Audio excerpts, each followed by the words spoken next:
نحمده ونصلي على رسوله الكريم اما بعد فاعوذ بالله من الشيطان الرجيم بسم الله الرحمن الرحيم اذا جاءك المنافقون قالوا نشهد انك لرسول الله والله يعلم انك لرسوله واللہ یشہد ان المنافقین لکاذبون اتخذوا ایمانہم جنتا فصدوا عن سبیل اللہ انہم ساء ما كانوا يعملون ذلك بأنهم آمنوا ثم كفروا فطبع على قلوبهم فهم لا يفقهون صدق اللہ العظیم رب اشرح لی صدری ویسر لی امری واحلل عقدۃ من لسانی یفقہوا قولی اللہم ربنا الہمنا رشدنا واعذنا من شرور انفسنا اللہم ارنا الحق حقا وارزقنا اتباعہ وارنا الباطل باطلا وارزقنا اجتنابہ آمین یا رب العالمین۔ آج ہم اللہ کے نام سے سورہ منافقون کا مطالعہ شروع کر رہے ہیں۔ مدنی سورتوں کے جس گروپ کا ہم اس وقت مطالعہ کر رہے ہیں وہ قرآن مجید میں مکی اور مدنی سورتوں کے چھٹے گروپ سے متعلق ہے، اور اس میں کل 10 سورتیں ہیں، سورہ حدید سے شروع ہو کر سورہ تحریم تک۔ یہ 10 مدنی صورتیں میں نے بارہا عرض کیا ہے کہ صورتوں کی تعداد کے اعتبار سے یہ قرآن مجید میں سب سے بڑا گلدستہ ہے مدنی صورتوں کا۔ کسی اور مقام پر تعداد کے اعتبار سے اتنی صورتیں جمع نہیں ہیں، یکجا نہیں ہیں۔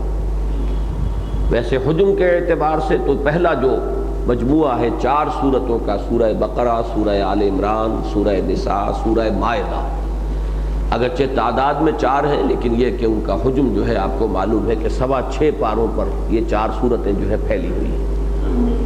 یہ 10 صورتیں ہیں، اگرچہ پارے تقریباً 1.25 پارے کے لگ بھگ جو ہے اس کا حجم بنتا ہے۔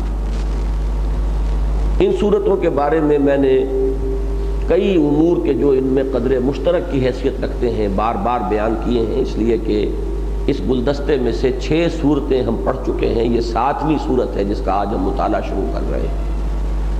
تو تقریباً ہر صورت کے آغاز میں میں نے کچھ بنیادی باتیں دہرائی ہیں، ان میں سے صرف ایک بات کو آج دوبارہ تازہ کیجئے کہ ان صورتوں کا خطاب مسلمانوں سے ہے بحیثیت امت مسلمہ۔ ان میں براہ راست خطاب جو ہے کفار سے نہیں ہے، مشرکین سے نہیں ہے، اہل کتاب سے نہیں ہے، یہود سے نہیں ہے، نصارہ سے نہیں، سوائے ایک ایکسیپشن کے جو میں عرض کر چکا ہوں پچھلی صورت یعنی سورہ جمعہ میں ایک بالواسطہ خطاب آیا ہے، قُلْ يَا أَيُّهَا الَّذِينَ هَادُوا إِن زَعَمْتُمْ أَنَّكُمْ أَوْلِيَاءُ لِلَّهِ مِن دُونِ النَّاسِ فَتَمَنَّوُا الْمَوْتَ إِن كُنتُمْ صَادِقِينَ۔ اس آیت کے سوا بالواسطہ خطاب بھی کہیں نہیں ہے۔ تو کفار خواہ وہ مشرکین عرب میں سے تھے یا کفار جو اہل کتاب میں سے تھے، یہود میں سے یا نصارہ میں سے، ان سے ان صورتوں میں خطاب نہیں ہے۔ ان کا ذکر اگر ہے تو وہ صرف بطور نشان عبرت کہ یہ سابقہ امت مسلمہ یہود اور نصارہ، اے مسلمانوں جس مقام پر آج تم فائز کیے گئے ہو اس مقام پر پہلے یہ فائز رہے ہیں۔ 2000 برس تک اس دنیا میں اللہ تعالیٰ کے دین کی نمائندگی اور توحید کی علمبرداری کا شرف حاصل رہا ہے بنی اسرائیل کو۔ یہ معزول کیے گئے اور تم ان کی جگہ پر نصب کیے گئے، لیکن ان کا جو اخلاقی اعتبار سے، عملی اعتبار سے یا اعتقادی اعتبار سے، فکری اور نظری اعتبار سے ان میں جو جو خرابیاں آئیں وہ گویا کہ تمہارے لیے ایک طرح کی پیشگی تنبیہ ہے کہ کہیں ایسا نہ ہو کہ تم بھی انہی کے طرز عمل کو اختیار کر لو۔ جیسے کہ سابقہ صورت میں سورہ جمعہ میں بات آئی، مثل الذین حملوا التوراۃ ثم لم یحملوها کمثل الحمار یحمل اسفارا۔ مثال اس قوم کی جو حامل تورات بنائی گئی تھی پھر اس نے اس کی ذمہ داریوں کو نہ نبھایا، ذمہ داریوں کو ادا نہ کیا، اس گدھے کسی ہے جس پر کتابوں کا بوجھ لدا ہو۔ تو مبادا اے مسلمانوں تم بھی کہیں یہی صورت اختیار کر لو کہ حامل قرآن بنائے جا رہے ہو، لیکن اگر تمہارا طرز عمل بھی قرآن کے ساتھ وہی ہوا جو یہود کا ہوا ہے تورات کے ساتھ، تو ظاہر بات ہے کہ پھر گویا کہ حکماً تم بھی اسی درجے میں شامل ہو جاؤ گے۔ تو جہاں بھی ذکر آیا ہے، ہم یہ سورہ حدید سے شروع کر چکے ہیں، ہر جگہ میں نے نوٹ کرایا کہ یہ یہود کا یا نصارہ کا ذکر جو ہے بطور نشان عبرت، ان کی غلطیوں کی نشاندہی تاکہ مسلمان اس سے بچے۔ اصل خطاب ان صورتوں میں ہے امت مسلمہ سے۔ اب اگلی بات یہ سمجھنے کی ہے کہ امت مسلمہ میں جو لوگ شامل ہیں قانوناً مسلمان ہونے کے اعتبار سے تو سب برابر ہیں، لیکن اندرونی کیفیت کے اعتبار سے زمین و آسمان کا فرق ہے۔ کوئی ان میں مومن صادق ہے، سچا مومن، پھر ایمان کے بھی درجات کتنے ہوں گے؟ ایک ایمان ابو بکر کا ہے رضی اللہ تعالی عنہ، عمر فاروق کا ہے، علی مرتضیٰ کا ہے، عثمان غنی کا ہے رضی اللہ تعالی عنہم، یہ ایک ایمان ہے۔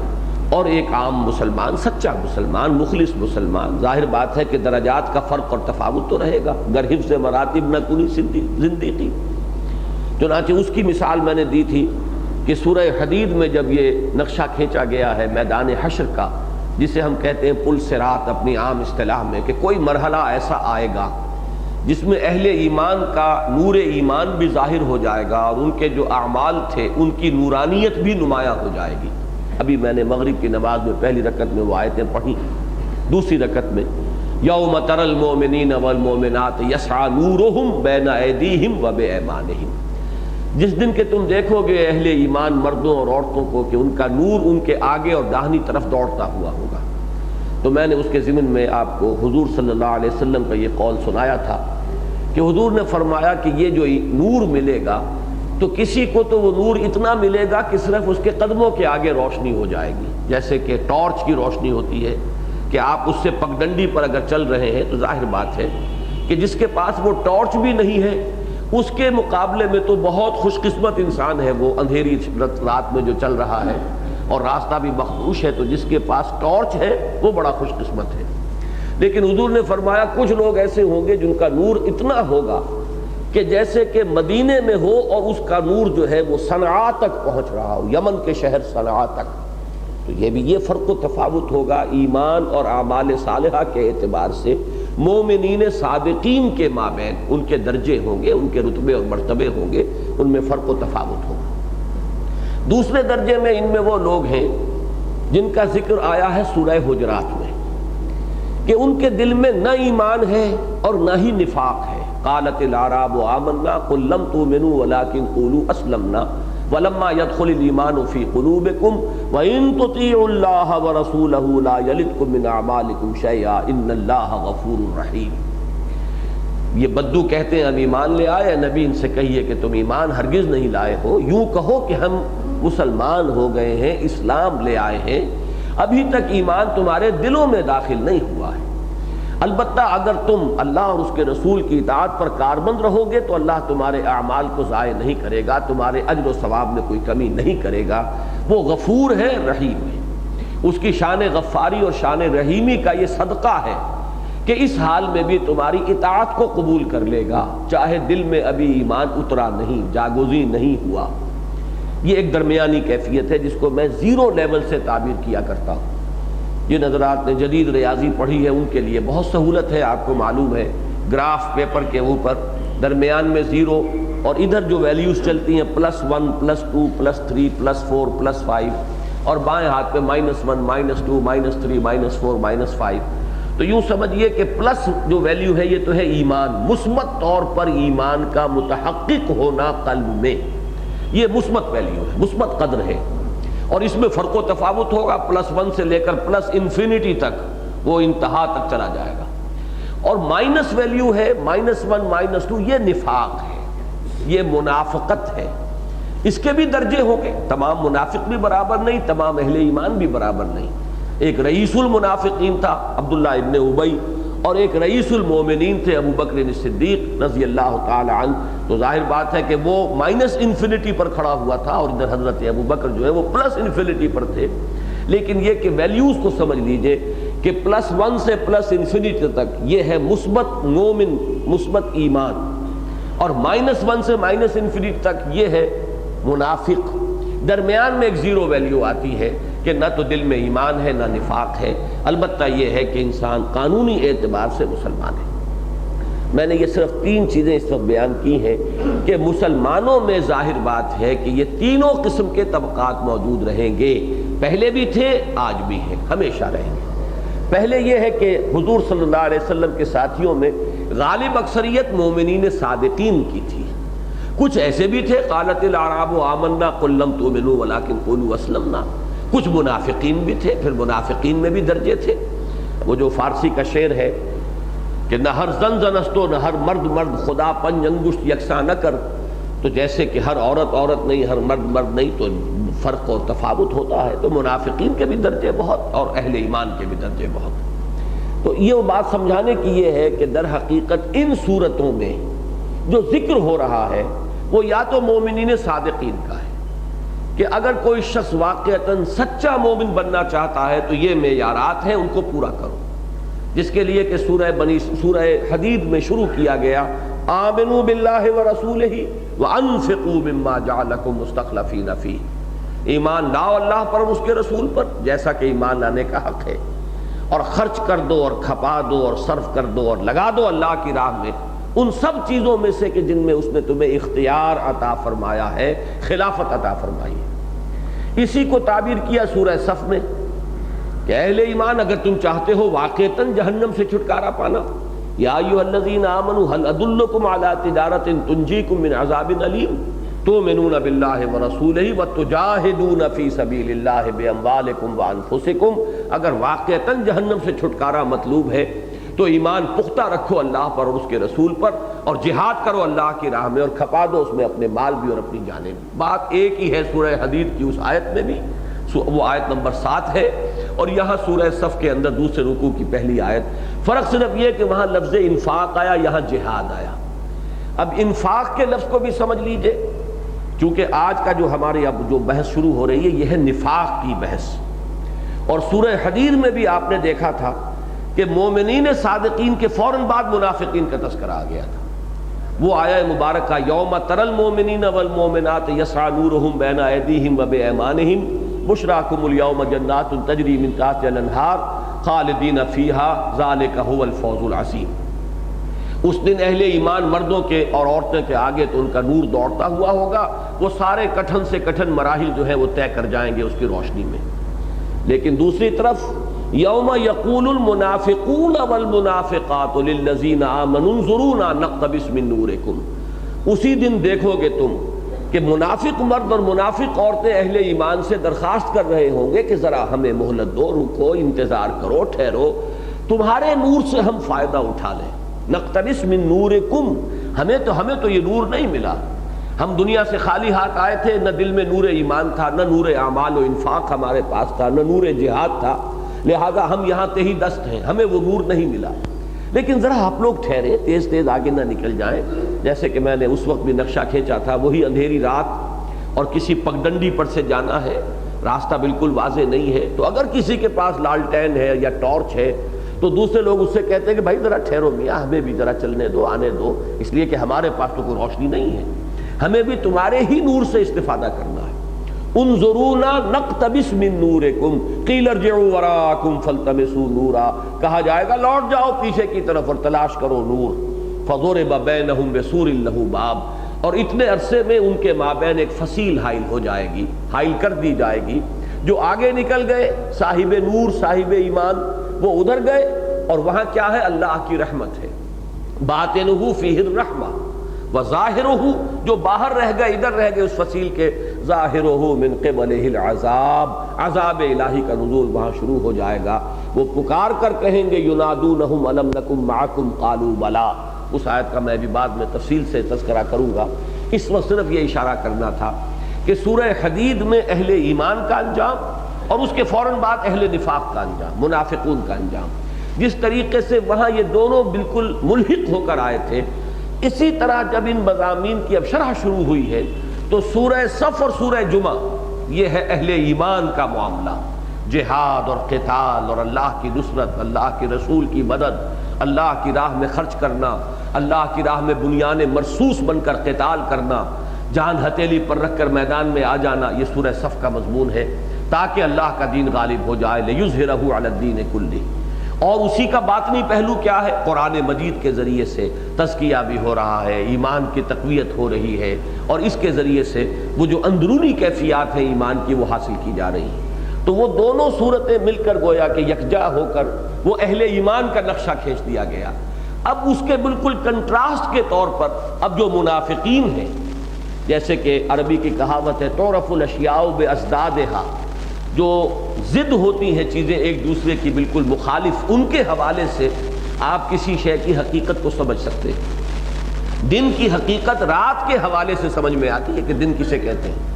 اگر ہمیشہ دن ہی رہتا تو آپ کو سمجھ میں نہ آتا دن کسے کہتے ہیں۔ جب رات آتی ہے تو معلوم ہوتا ہے کہ وہ دن تھا، یہ رات ہے، اور رات کی حقیقت دن کے مقابلے میں معلوم ہوتی ہے کہ اس کی اصل حقیقت کیا ہے۔ تو تُعْرَفُ الْأَشْيَاءُ بِأَضْدَادِهَا، جو ضدین ہوتے ہیں ایک دوسرے کے مخالف بالکل اور متضاد چیزیں، وہ ایک دوسرے کی حقیقت کو زیادہ اجاگر کرتے ہیں۔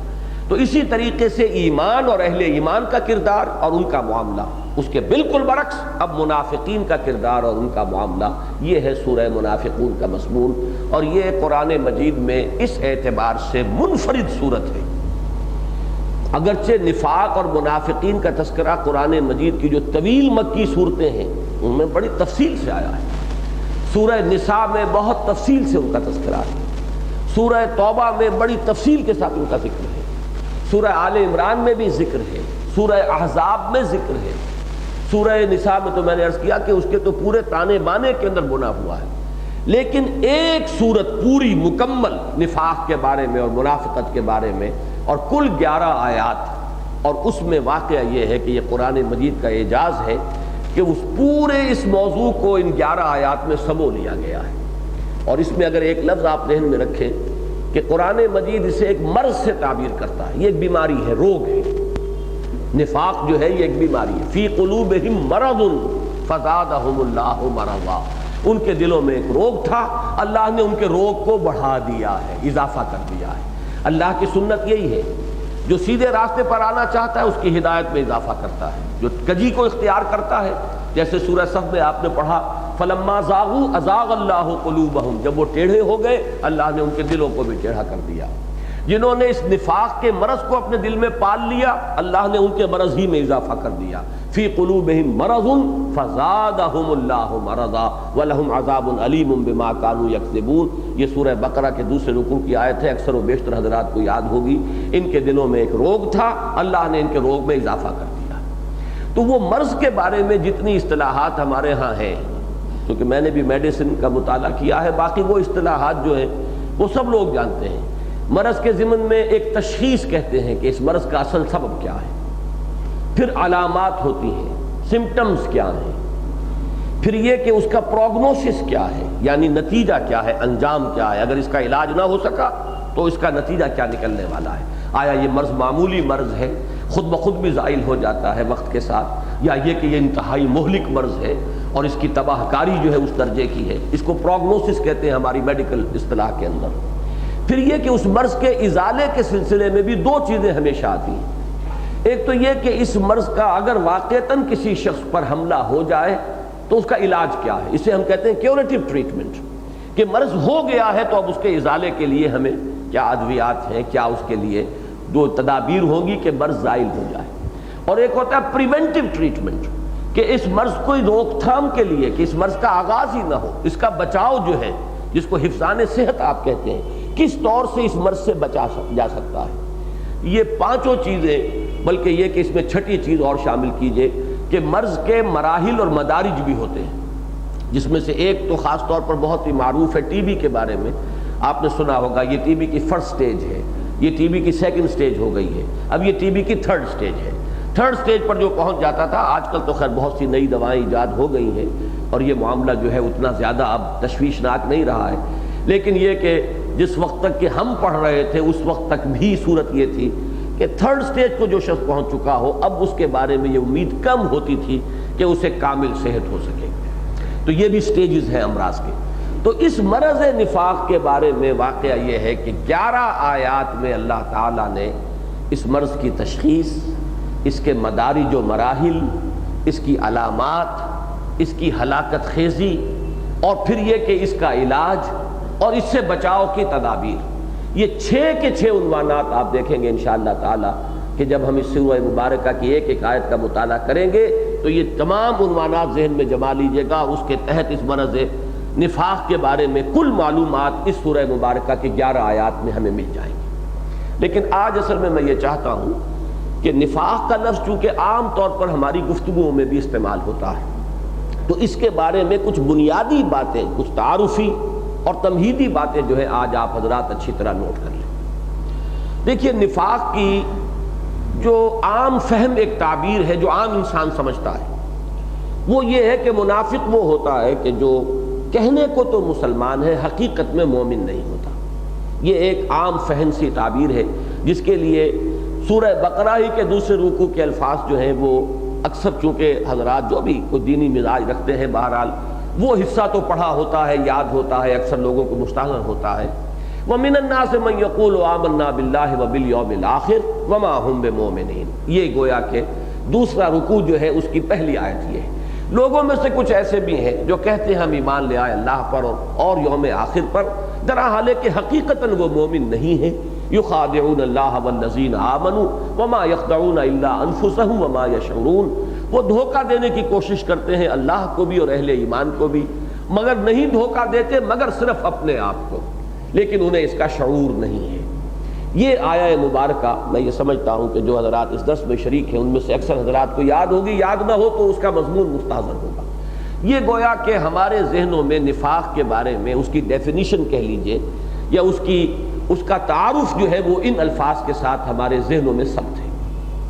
اب ذرا گہرائی میں سمجھیے، یہ کیفیت 2 طرح کی ہو سکتی ہے۔ اس کے لیے اب اصطلاحات کو اچھی طرح سمجھیے جن کے حوالے سے بات سمجھ میں آئے گی۔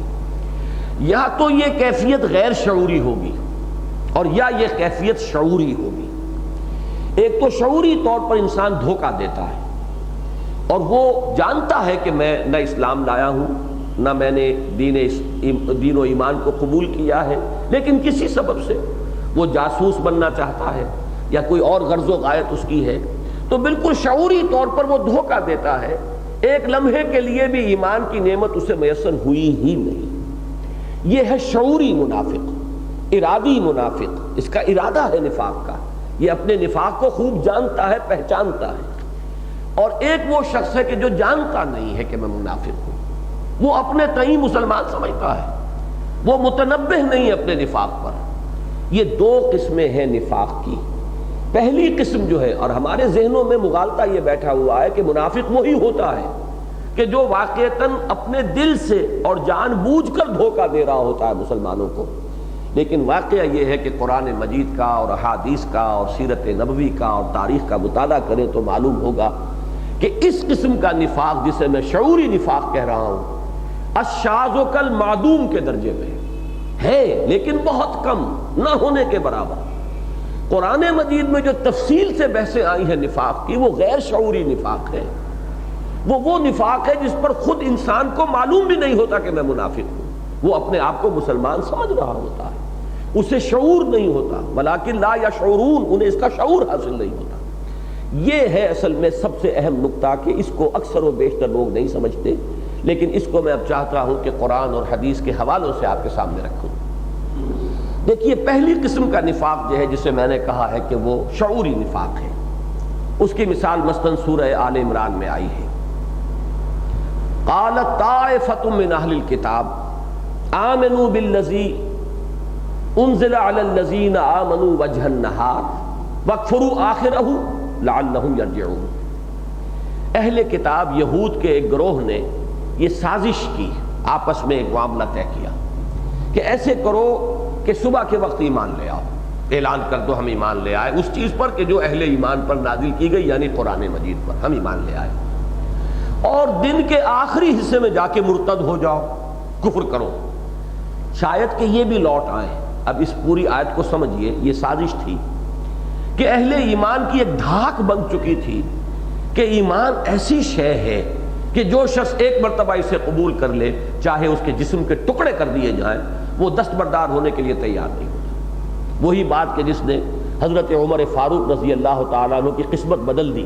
وہ جو اقبال نے کہا کہ دگرگوں کرد تقدیر عمر را، وہ بات کیا تھی کہ فاطمہ بنت خطاب حضرت عمر کی ہمشیرہ نے، جو زوجہ محترمہ تھی حضرت سعید بن زید کی رضی اللہ تعالیٰ عنہما، تو انہوں نے جب یہ الفاظ کہے کہ عمر اب تو چاہے تم ہمیں ہلاک کر دو، جان سے مار دو، اب ہم اس دین کو چھوڑنے والے نہیں ہیں.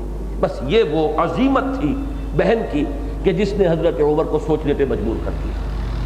اب یہی ایک مثال ہے کہ اہل ایمان کی وہ دھاک بند گئی تھی کہ جو بھی ایمان لے آئے چاہے اس کے ٹکڑے کر دیے جائیں، اسے زندہ جلا دیا جائے، دہکتے انگاروں میں لٹا دیا جائے، گھر بار چھوڑنے کا حکم دے دیا جائے، ہجرت کرنے کا فرمان آ جائے، یہ ایمان کے دامن سے اپنے آپ کو علیحدہ نہیں کرتے.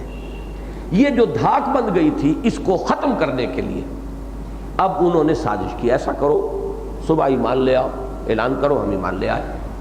اور میں اب یہ باقی خانہ پوری کر رہا ہوں اپنے خود فکر اور سوچ سے کہ اس سازش میں لازماً یہ چیزیں بھی شامل ہوگی کہ سارا دن محمد کی صحبت میں رہو صلی اللہ علیہ وسلم، خوب قریب رہو، بیٹھو، گفتگو کرو، شام کو مرتد ہو جاؤ کہ نہیں صاحب ہم تو قریب سے جا کر دیکھا ہے، کچھ نہیں، دور کے ڈھول سہانے ہیں، ہم نے تو قریب جا کر دیکھ لیا ہے تو کوئی خاص بات نہیں ہے.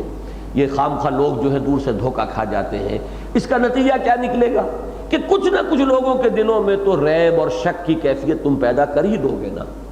بڑے بن کر بیٹھو گے حضور کے پاس، گفتگو کرو گے، بڑی توجہ سے بات سنو گے، تو جب شام کو مرتد ہوگے، انکار کرو گے، تو کچھ نہ کچھ لوگ سوچنے پر آمادہ ہو جائیں گے بھئی یہ لوگ آئے تھے، بڑے سمجھدار لوگ ہیں، چودھری لوگ ہیں، بڑے عالم لوگ ہیں اہل کتاب میں سے، بڑے خلوص کے ساتھ آئے تھے، دیکھیے کس طرح حضور صلی اللہ علیہ وسلم کا اعزاز اور اکرام کر رہے تھے اور ادب کر رہے تھے، اور انہوں نے اب شام کے وقت جو ہے جو کفر کیا ہے تو یقیناً کچھ نہ کچھ بات انہوں نے دیکھی ہوگی. جیسا کہ میں نے بارہا کہا ہے، انسان کی طبعی کمزوری ہے کہ بری بات کو وہ فوراً قبول کرتا ہے، اچھی بات کو جو ہے اگر کسی کے بارے میں کوئی اچھی بات آپ کہیں گے تو آدمی قبول کرنے میں 10 دفعہ کہے گا ہو سکتا ہے آپ کو مغالطہ ہوا ہو، یوں بات نہیں ہوگی، یوں ہوگی. لیکن کسی کے بارے میں ذرا بری بات کہیے فوراً ہاں ہوگا جی ایسا ہی ہوگا.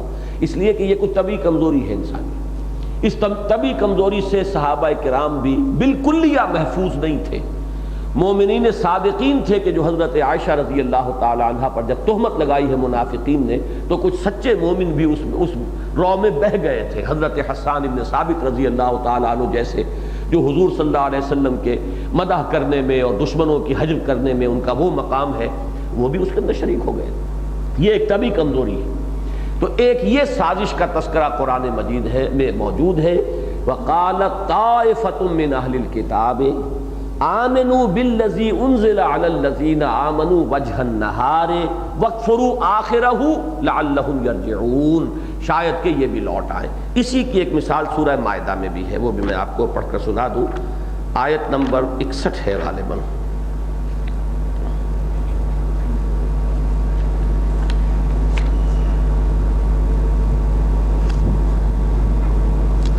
یہ دیکھیے آیت نمبر 61 ہے سورہ مائدہ کی. وَإِذَا جَاءُوكُمْ قَالُوا آمَنَّا، جب یہ لوگ تمہارے پاس آئے تو انہوں نے کہا ہم ایمان لائے. وَقَدْ دَخَلُوا بِالْكُفْرِ وَقَدْ خَرَجُوا بِهِ، حالانکہ وہ داخل بھی ہوئے تھے کفر کے ساتھ اور نکلے بھی کفر کے ساتھ. یعنی ان کا داخل ہونا بھی کفر کے ساتھ تھا، اسلام کے ساتھ نہیں تھا، ایمان کے ساتھ نہیں تھا. کوئی سطحی سا ایمان بھی انہیں اس وقت نصیب نہیں تھا. وَقَدْ دَخَلُوا بِالْكُفْرِ وَهُمْ قَدْ خَرَجُوا بِهِ، وہ کفر ہی کے ساتھ داخل ہوئے تھے تمہاری محفل میں، مجلس میں، اور اسی کے ساتھ نکل گئے. واللہ اعلم بما کانوا یکتمون، اور اللہ خوب جانتا ہے جو کچھ کہ وہ چھپا رہے تھے. یعنی کتمان جو ہے، کتما یکتم، چھپانا، یہ جان بوجھ کر ایک چھپانا تھا ان کا کہ ایک سازش تھی، اور اس سازش کے تحت انہوں نے اپنے ایمان اور اسلام کا اعلان کیا. حالانکہ انہیں خوب معلوم تھا کہ ہم صرف دھوکہ دے رہے ہیں، بنا رہے ہیں. اس میں ان کا کوئی شک اور شبہ جو ہے اس بارے میں اپنے بارے میں موجود نہیں تھا. تو یہ دو مقامات ہیں قرآن مجید کے کہ جن سے یہ شعوری نفاق یا ارادی نفاق اس کی ہمیں مثال ملتی ہے.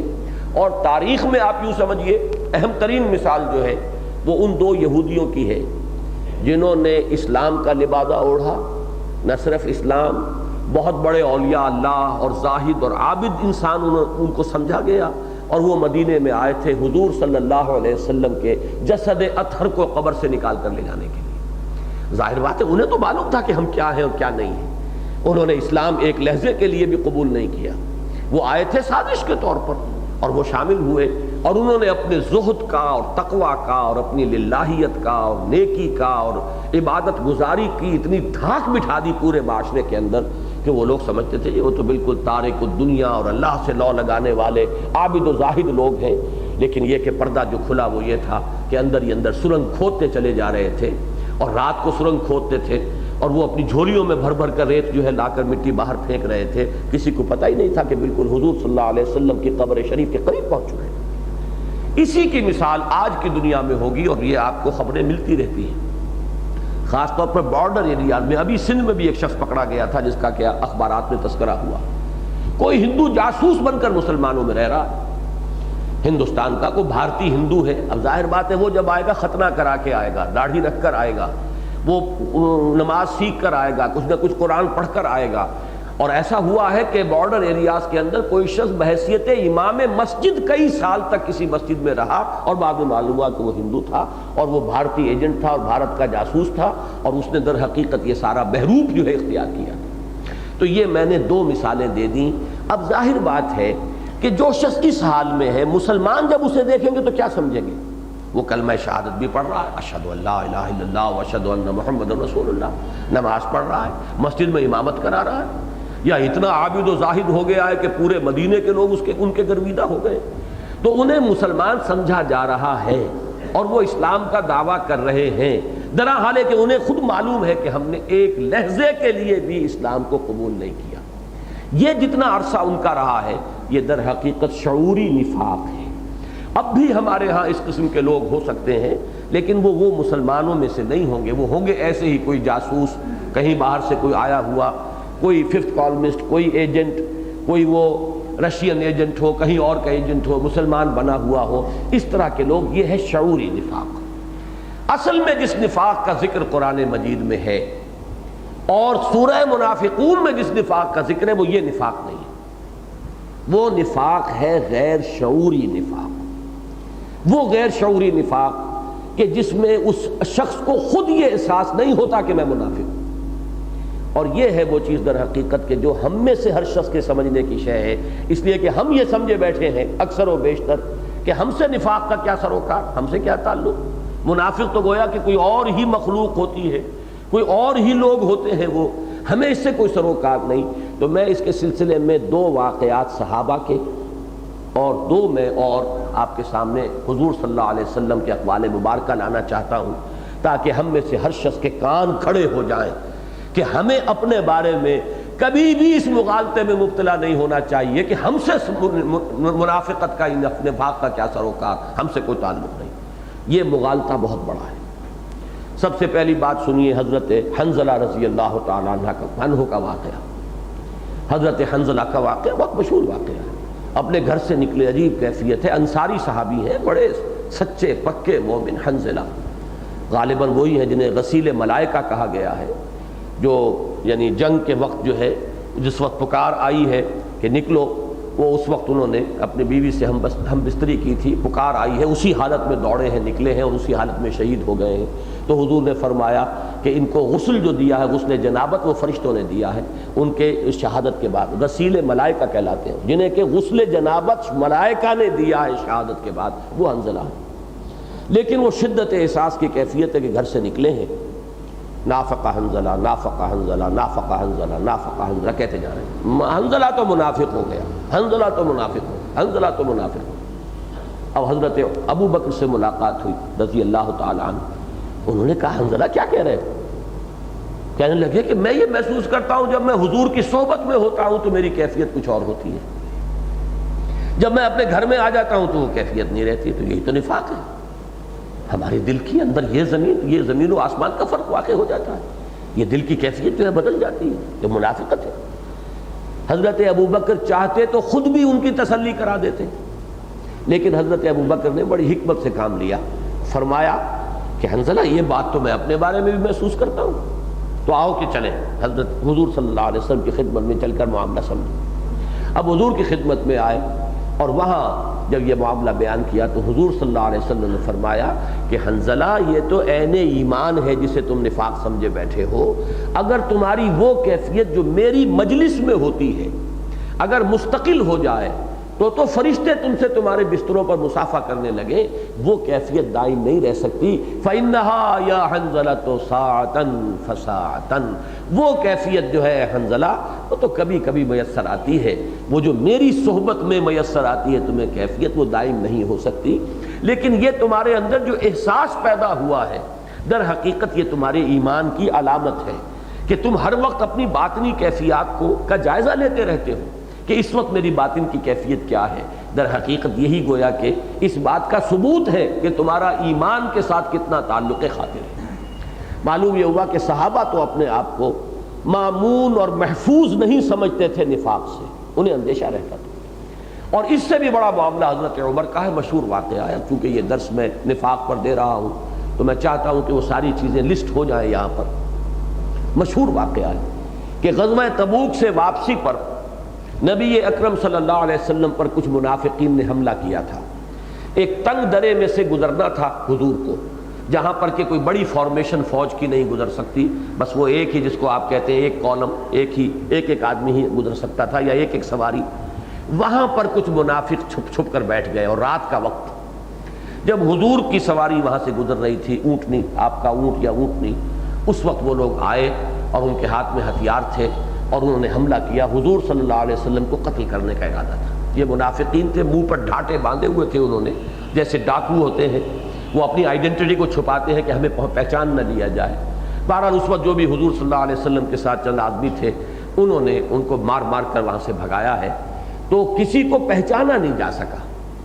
لیکن حضور نے حضرت حذیفہ رضی اللہ تعالی عنہ کو ان کے نام بتا دیے کہ یہ فلاں فلاں فلاں فلاں لوگ تھے، لیکن ساتھ کہہ دیا کہ اے حذیفہ یہ میرا راز ہے تمہارے پاس، اس کو کسی کو بتانا نہیں ہے۔ اب یہ بات صحابہ میں مشہور ہو گئی، صاحب و سر النبی صلی اللہ علیہ وسلم، ان کا حضرت حذیفہ کا نام پڑ گیا، یہ حضور کے رازدار ہیں، حضور کا ایک راز ان کے پاس ہے، حضور نے کچھ منافقوں کے نام ان کو بتا رکھے۔ یہاں یہ بات سمجھ میں آ جائے گی کہ چونکہ نفاق کوئی لیگل اینٹی نہیں ہے، لہذا کبھی بھی کسی شخص کو معین کر کے اس کے لیے لفظ نفاق یا منافق استعمال نہیں کیا گیا۔ منافق جو ہے فار آل لیگل پرپزز وہ ایک مسلم شمار ہوتا ہے، مسلمان ہے، مسلمان معاشرے کا فرد ہے، جس کی آخری حد یہ ہے کہ حضور صلی اللہ علیہ وسلم نے عبداللہ ابن ابی کی نماز جنازہ بھی پڑھائی ہے، اس کو بھی آخری وقت تک قانونی اعتبار سے مسلمان تسلیم کیا ہے، اس لیے کہ منافق مسلمان ہے۔ جیسا کہ میں نے عرض کیا امت مسلمہ میں یہ مختلف شیڈ ہیں، پلس انفینٹی سے لے کر مائنس انفینٹی تک یہ سب ہوں گے مسلمان، قانوناً مسلمان ہوں گے، وہ چاہے وہ مومن ہے، چاہے منافق ہے، چاہے وہ بین بین کی کیفیت ہے کہ نہ مثبت طور پر ایمان متحقق ہے اور نہ منفی طور پر نفاق جو ہے موجود ہے، لیکن یہ سب مسلمان شمار ہوں گے۔ تو حضور نے اس قدر رازداری کا معاملہ رکھا ہے کہ نام کسی کا نہیں بتایا۔ اب حضرت عمر نے ایک دفعہ حضرت حذیفہ سے پوچھا، دیکھیے کس قدر تشویش رہی ہوگی حضرت عمر کو، فرماتے انشدک یا حذیفہ باللہ، اے حذیفہ میں تمہیں اللہ کی قسم دے کر پوچھتا ہوں کہ کہیں میرا نام تو ان میں نہیں تھا جو نام بتائے تھے حضور نے تمہیں منافقین کی۔ یہ دو واقعات ذہن میں رکھیے اور پھر دیکھیے کہ کیا فرق و تفاوت ہے، ہم کس طرح اپنے آپ کو سمجھتے ہیں کہ ہم سے کیا سروکار، کہاں نفاق، کہاں ہم سے کیا تعلق، کہاں یہ ہے کہ ایک حضرت عمر جو صحابہ کرام میں نمبر 2 پر ہے، اہل سنت کو اس میں کوئی شک اور شبہ نہیں ہے، حضرت حذیفہ انصار میں سے بہت چوٹی کے صحابہ میں سے، حضرت حنظلہ، لیکن یہ کہ ان دونوں کو اپنے بارے میں اندیشہ ہو رہا ہے۔ اور حضور صلی اللہ علیہ وسلم کی 2 حدیثیں سن لیجئے، نفاق کے بارے میں آپ نے فرمایا ما خافہ الا مومن وما امنہ الا منافق، نفاق کا خطرہ اور اندیشہ رہتا ہے صرف مومن کو، اور نفاق سے اپنے آپ کو محفوظ سمجھتا ہے صرف منافق۔ جس نے یہ سمجھا کہ میں محفوظ ہوں گویا کہ وہ منافق ہے، اور جس کو بھی اندیشہ رہتا ہے کہ کہیں نفاق کا حملہ مجھ پر نہ ہو جائے، کہیں میں منافقت میں کہیں جو ہے اپنا قدم نہ رکھ دوں، کہیں وہ روگ جو ہے وہ مجھے نہ لاحق ہو جائے، کہیں اس کی چھوت مجھے نہ لگ جائے، وہ اس سے بچ کر رہنے والا ہے، تو فرمایا ما امنہ الا منافق وما خافہ الا مومن. اور ایک اور حدیث میں حضور نے فرمایا کہ ایک منافق سے بھی جب کوئی گناہ سرزد ہوتا ہے تو اسے احساس تو ہوتا ہے کہ یہ میں نے برا کام کیا، لیکن احساس کی کیفیت ایسی ہوتی ہے جیسے کسی کے ناک پر ایک مکھی بیٹھ گئی، اس نے یوں کر کے اڑا دیا، بس اتنا احساس تو ضرور ہوا. آپ کی ناک پر مکھی بیٹھی، ناگوار تو گزرتی ہے، اس کے بعد آپ ذرا ہاتھ کا جو ہے وہ اشارہ کرتے ہیں، مکھی اڑ جاتی ہے، وہ اتنا ہی ہے. اور ایک مومن سے جب خطا ہو جاتی ہے، گناہ کا صدور ہوتا ہے، تو حضور نے فرمایا اس کا احساس ایسے ہوتا ہے کہ جیسے کوئی شخص پہاڑ تلے آ گیا ہو، پہاڑ اس کے اوپر آ گیا ہو، اتنا اس کے اعصاب کے اوپر بوجھ ہوتا ہے. یہ ہے وہ کہ جو شخص منافق ہے، اس کو بھی احساس ہوا برائی کا، لیکن بس رفیق نہ. اور ایک اور حدیث جو پچھلے دنوں جب میں نے استحکام پاکستان کتاب لکھی ہے، پھر اس پر تقریریں ہوئی ہیں جمعوں میں بھی اور عام جلسوں میں بھی، میں نے ان حدیثوں کا کئی مرتبہ حوالہ دیا ہے. حدیث متفق علیہ، مسلم اور بخاری دونوں کی. حضور فرماتے ہیں صلی اللہ علیہ وسلم آیت المنافق ثلاث، منافق کی 3 نشانیاں ہیں. اذا حدث کذب، جب بات کرے جھوٹ بولے، وَإِذَا وَعَدَ أَخْلَفَ، جب وعدہ کرے خلاف ورزی کرے، وَإِذَا اؤْتُمِنَ خَانَ، اور جب بھی وہ امین بنایا جائے خیانت کرے. اور اس کے بعد مسلم کی روایت میں الفاظ آئے ہیں وَإِن صَامَ وَصَلَّى وَزَعَمَ أَنَّهُ مُسْلِمٌ، چاہے ایسا شخص نماز پڑھتا ہو، روزہ رکھتا ہو اور پورا زوم رکھتا ہو، پورا خیال اپنے بارے میں رکھتا ہو کہ میں مسلمان ہوں، لیکن اگر یہ تینوں اس کے اندر موجود ہیں تو وہ منافق ہے. تو معلوم ہوا کہ بغیر اس کے شعور کے وہ تو اپنے آپ کو مسلمان سمجھ رہا ہے. اسی کو بعض حضرات نے، بعض اہل علم نے اسی حدیث کے حوالے سے نفاق کی 2 قسمیں کی ہیں، ایک نفاق عقیدے کا اور ایک نفاق عمل کا. یہ نفاق عملی اس کو قرار دیا گیا، جھوٹ بولنا، وعدہ خلافی کرنا، خیانت کرنا امانت کے اندر، گویا کہ یہ نفاق عملی ہے. لیکن صرف نفاق عملی کہنے سے اصل میں ایک تاثر یہ قائم ہو جاتا ہے کہ شاید یہ کوئی علیحدہ شے ہے، نفاق نہیں ہے. نفاق تو ہے لیکن اس کے اندر اس شخص کو احساس نہیں ہو رہا، وہ غیر شعوری. میں نے جو تقسیم کی ہے، جو الفاظ آپ کے سامنے رکھے ہیں، جس کے حوالے سے اس حقیقت کو سمجھانے کی کوشش کر رہا ہوں، وہ ہے شعوری نفاق اور غیر شعوری نفاق. ایک شعوری نفاق ہے جس میں کہ منافق کو خود معلوم ہوتا ہے کہ میں منافق ہوں، میں دھوکہ دے رہا ہوں کھلا کھلا صاف صاف. اور ایک وہ ہے جسے اس کا احساس نہیں ہوتا. اور یہاں تک کہ ان صام وصلی وزعم انہ مسلم، چاہے وہ نماز پڑھتا ہو، روزہ رکھتا ہو اور اپنے کئی مسلمان سمجھتا ہو اور اسے پورا احساس یہ ہو کہ میں مسلمان ہوں، لیکن یہ چیزیں ہیں. ایک اور حدیث جو اسی مضمون کی آئی ہے، اس میں حضور نے 4 چیزیں گنوائی ہیں. 4 من کن فیہ، 4 خصلتیں ایسی ہیں کہ اگر چاروں کسی میں ہیں تو پھر وہ کٹر منافق ہے، 100% منافق ہے. وہ 4 چیزیں کیا ہیں؟ جب بولے جھوٹ بولے، وعدہ کرے خلاف ورزی کرے، امانت رکھوائی جائے خیانت کرے، اور چوتھی چیز کا اضافہ کیا وَإِذَا خَاصَمَ فَجَرَ، جب کہیں کو جھگڑا ہو جائے، اختلاف ہو جائے تو آپے سے باہر ہو جائے، گالم گلوچ پر اتر آئے، مار پیٹ پر اتر آئے. ایک شائستہ انسان ہوتا ہے، مہذب انسان ہوتا ہے، اختلاف ہو جاتا ہے انسانوں میں، لیکن شائستگی کا اختلاف کچھ اور ہے. اور یہ ایک اختلاف یہ ہے کہ گالم گلوچ، فجرہ کہتے ہیں پھٹ پڑنے کو، فجر کہتے ہیں جبکہ یہ پو پھٹتی ہے اس کا نام فجر ہے. پھٹنا جو ہے اس لفظ کے اندر شامل ہے. فن فجرت من حسنتا عشرت عینا، اس چٹان میں سے پھوٹ بہے 12 چشمے. تو فجر اور انفجار کے معنی کسی شے کا پھٹنا ہے. تو اس کو میں نے اردو محاورے میں تعبیر کیا آپے سے باہر ہو جانا، جیسے انسان پھٹ پڑا ہے. انگریزی میں بھی آپ کہتے ہیں برسٹ کر جانا. وہ برسٹ ہو گیا بالکل، یعنی اس کو اپنے اوپر قابو نہیں رہا، اسے احساس ہی نہیں رہا میں زبان سے کیا لفظ نکال رہا ہوں. اس کو اپنی جو ہے عقل اور شعور جو ہے، اس کے اختیار جو ہے اس کا اپنی زبان پر سے، اپنے جسم پر سے کم ہو گیا. یہی ہے وہ لفظ جس کو کہا گیا اذا خاصم فجرا. حضور نے فرمایا جس میں یہ 4 چیزیں ہیں وہ تو کٹر منافق. ایک چیز ہے تو اسی مناسبت سے اس کے اندر وہ نفاق ہے جب تک کہ اس خصلت سے اپنے آپ کو آزاد نہ کرا لے، حتیٰ یدعھا، یہاں تک کہ وہ اس کو چھوڑ دے، تب تو وہ منافقت سے بچ جائے گا. لیکن اگر وہ خصلت اس میں برقرار رہی تو اس درجے میں، یعنی 25% یا 50% یا 75% یا 100% منافق ہوگا. تو یہ میں نے چند مثالیں دی ہیں جن سے یہ بات واضح ہو جائے کہ نفاق کی 2 قسمیں ہیں، ایک ہے نفاق شعوری، ایک ہے نفاق غیر شعوری. اب نفاق غیر شعوری جو ہے اس کا اصل میں ایک پروسیس ہے۔ قرآن مجید میں جس نفاق کا ذکر ہے خاص طور پر سورہ منافقون میں اور اس پورے سلسلے سور میں جو سورہ حدید سے سورہ تحریم تک چل رہا ہے، جس نفاق کا ذکر ہے اس پروسیس کو سمجھیے کہ اس کے مراحل کیا ہیں۔ دیکھیے جیسے کہ سورہ حدید میں آیا ایمان لاؤ اور کھپا دو اور خرچ کر دو اور لگا دو، آمنوا باللہ ورسولہ وانفقوا مما جعلکم مستخلفین فیہ، یا جیسے سورہ صف میں پڑھا تؤمنون باللہ ورسولہ وتجاہدون فی سبیل اللہ باموالکم وانفسکم ذالکم خیر لکم ان کنتم تعلمون، اور یہ نہیں کرتے ہو تو یہ قول اور عمل کا تضاد ہے، اور قول اور عمل کا تضاد کبر مقتا عند اللہ ان تقولوا ما لا تفعلون۔ یہ دو مقامات سورہ حدید اور سورہ صف کے ذہن میں رکھیے۔ اب بات میری سمجھیے، ہمیشہ دنیا میں دو قسم کے انسان آپ کو ملیں گے، خاص طور پر کسی انقلابی دعوت اور کسی انقلابی تحریک کے حوالے سے۔ ایک وہ لوگ ہوتے ہیں کہ جو اس دعوت کو قبول کرتے ہیں، مثلاً یہ کہ میں اسلام کو ذرا ایک طرف رکھ دیجئے، ایمان اور اسلام کی جب بحث ہوتی ہے تو ہمارے ذہنوں میں بہت سی چیزیں گڑبڑ ہو جاتی ہیں۔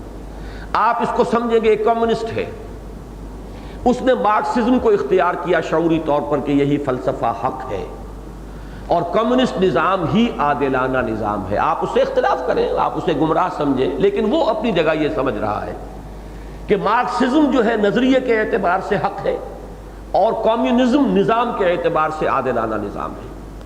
اب اس کے لیے وہ تیار ہو جاتا ہے تن من دھن لگا دینے کے لیے۔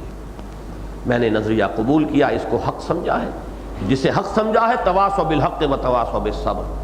اب اس نظریے کا بول بالا ہوگا، میں اس کا پرچار کروں گا، اس کی دعوت دوں گا، اس کو پھیلاؤں گا، اس کا اعلان کروں گا، ڈنکے کی چوٹ اقرار کروں گا، پھر یہ کہ میں اس نظریے کو قبول کرنے والوں کو منظم کروں گا، اور میں چاہوں گا اور کوشش کروں گا کہ اس پورے سرمایہ دارانہ نظام کو تلپٹ کر کے تہو بالا کر کے اس کو بے خبول سے اکھیڑ کر اور کمیونسٹ نظام قائم کر۔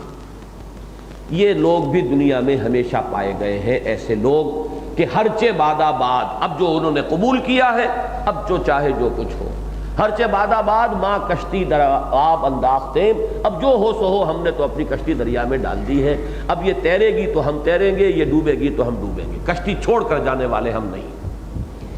ایک وہ لوگ ہوتے ہیں کم ہمت کہہ لے، بزدل کہہ لے، تھڑ دلے کہہ لے، کسی انقلابی دعوت کو قبول تو کرتے ہیں، اچھی تو لگتی ہے، ہاں بات تو صحیح ہے، اچھی ہے، درست ہے، اسی میں انصاف ہے، یہی بات مبنی بر حق ہے، لیکن اتنی ہمت نہیں ہوتی کہ اس کے لیے تن من دھن قربان کرنے کو تیار ہو جائے۔ چاہتے ہیں کہ چلے اس کے ساتھ، لیکن بچ بچ کر، چھپ چھپ کر۔ تو بچا بچا کے نہ رکھ اسے، تیرا آئینہ ہے وہ آئینہ کہ شکستہ ہو تو عزیز تر ہے نگاہ آئینہ ساز میں۔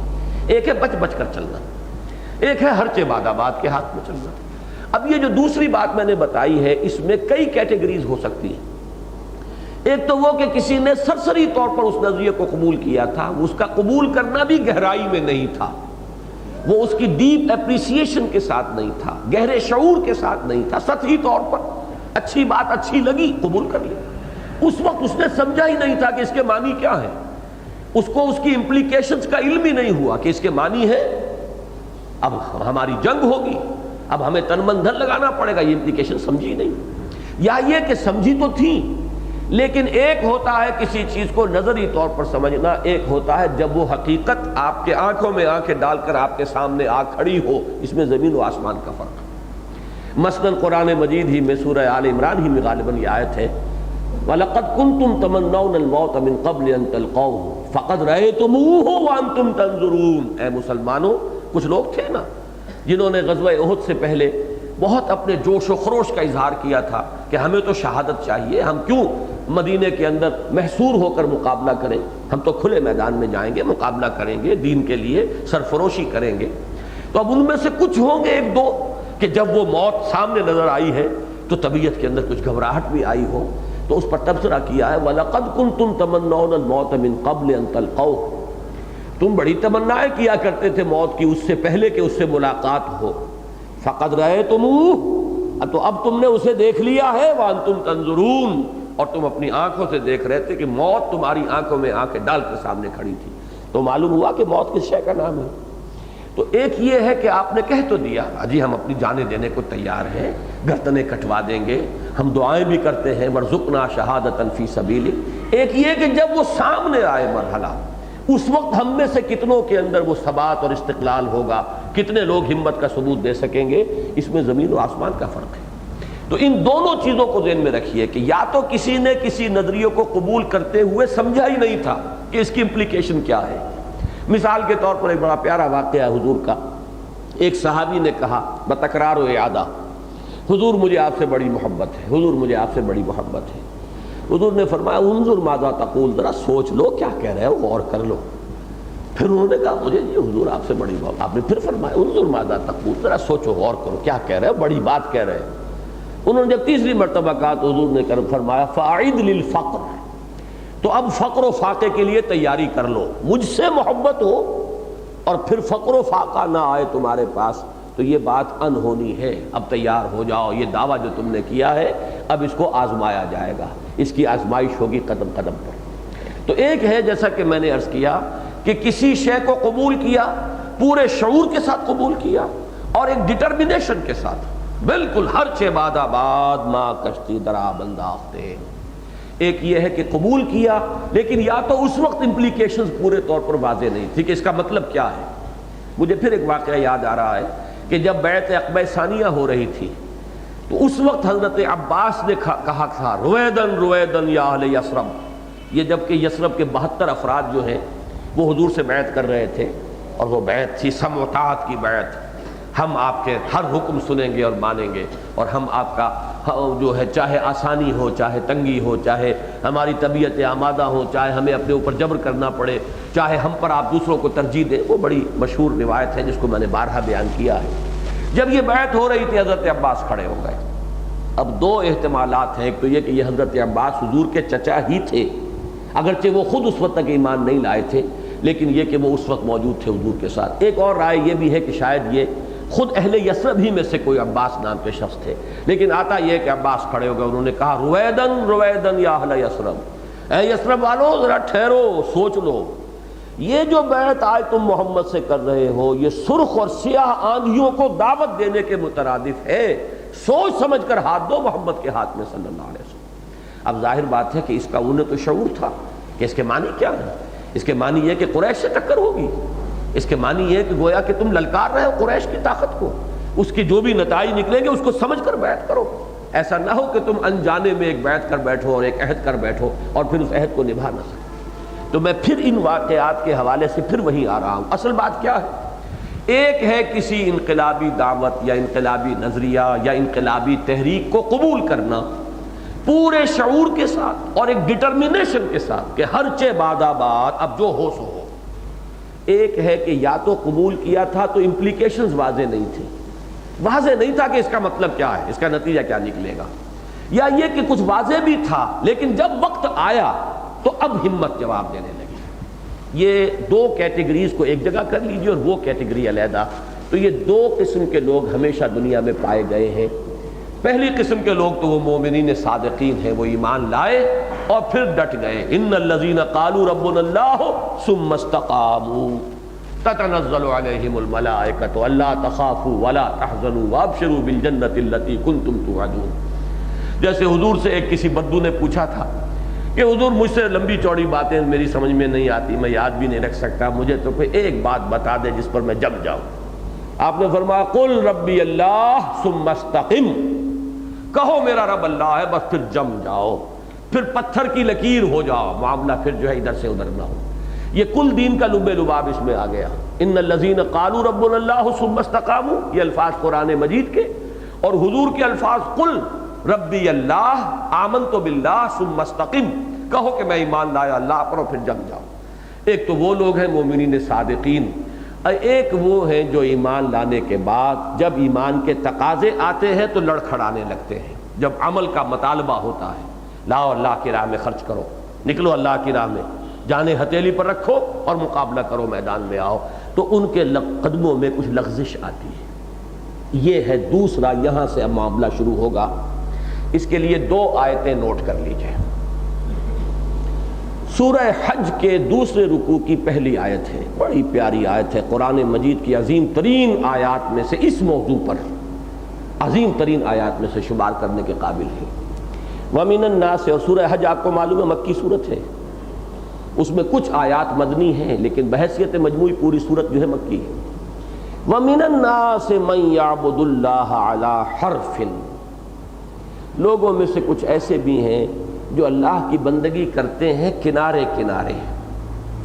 فَإِنْ أَصَابَهُ خَيْرٌ اطْمَأَنَّ بِهِ، اگر خیر ملے، خیریت رہے تو مطمئن رہتے ہیں، عبادت بھی ہے، اللہ کا نام بھی ہے، دین کے لیے ساری قربانیوں کا دعویٰ بھی ہے۔ وَإِنْ أَصَابَتْهُ فِتْنَةٌ انقلب عَلَى وَجْهِهِ، اور اگر کہیں آزمائش آ گئی، کہیں فتنہ آ گیا، کہیں تکلیف آ گئی تو اپنے منہ کے بل گر پڑتے ہیں۔ خسرت دنیا والآخرہ، یہ خسارہ ہے دنیا اور آخرت دونوں۔ یہ جو میں نے عرض کیا تھا، ایک وہ ہے ہرچے باد آباد، وہ مجدھار میں کودتے ہیں، اور ایک وہ ہے جو بچ بچ کر چلتے ہیں کنارے کنارے۔ پانی گہرا ہے وہاں نہ جانا، بلکہ کنارے کنارے چلو جہاں پانی جو ہے وہ شیلو ہے، اندیشہ نہیں ہے، خطرہ نہیں ہے۔ یہ ہے حرف کنارے پر۔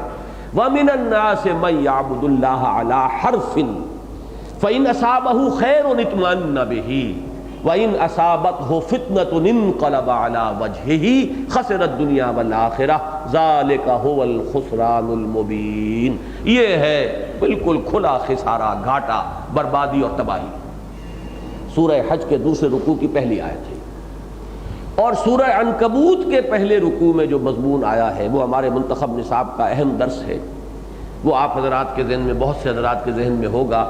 اس میں کھولا گیا ہے اس بات کو، وَمِنَ النَّاسِ، اور لوگوں میں سے کچھ ایسے بھی ہیں، مَن يَقُولُ آمَنَّا بِاللَّهِ، جو کہتے ہیں ہم ایمان لے آئے اللہ پر، فَإِذَا أُوذِيَ فِي اللَّهِ، جب اسے اذیت پہنچائی جاتی ہے اللہ کے راستے میں، تکلیف دی گئی، ایذا پہنچائی گئی، مارا گیا، جیسے حضرت بلال کو مارا گیا، جیسے حضرت خباب بن الارت کو دہتے ہوئے انگاروں پر لٹا دیا گیا۔